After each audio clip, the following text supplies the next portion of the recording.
So I just had an absolute epiphany. I don't know how much y'all know about agriculture, but the reason climate change is an issue, in large part, other than many other things that we could get into, and I talk about in chapter 2 of my new book, We Are Fucking Machines, Why We Are Like This and What We Can Do About It. It relates to how we understand growth. Specifically in this case, how we grow what nourishes us.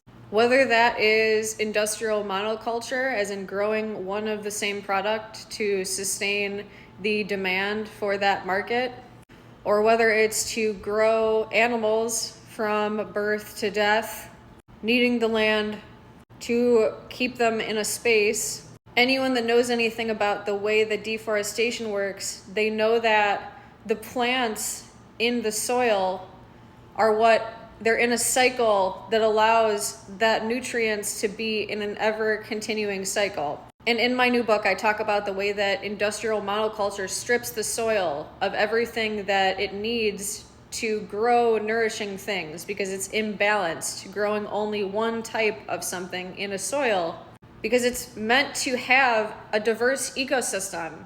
It's meant to be a food forest of native plants and beings that have a delicate ecological balance. So this is to say, we are much like those plants. Building off of my previous video about bubbles, we are being standardized, mechanized, and forced to be the same. Our ideas and sense of self are being stripped from us. We are unable to grow a healthy sense of self from that. Meaning what we desperately need is a dramatically different relationship with ourselves, others, and the planet. One that is not colonial capitalist. One that reconnects us to our bodies and to each other and to communities and to our relationship with the earth. When the soil is properly taken care of, plants are able to be put in and then they pull the carbon from the atmosphere back into themselves and the soil. They literally transmute it through themselves back into the earth.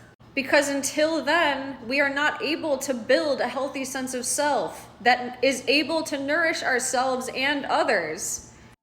The phones are fat, they're covered in flesh, they're falling in love with you. They're writing and reading, erect and eating, they're getting turned on for you. The machines are turning to meat, they're mocking us how we bleed. It's what we asked for, what we wanted.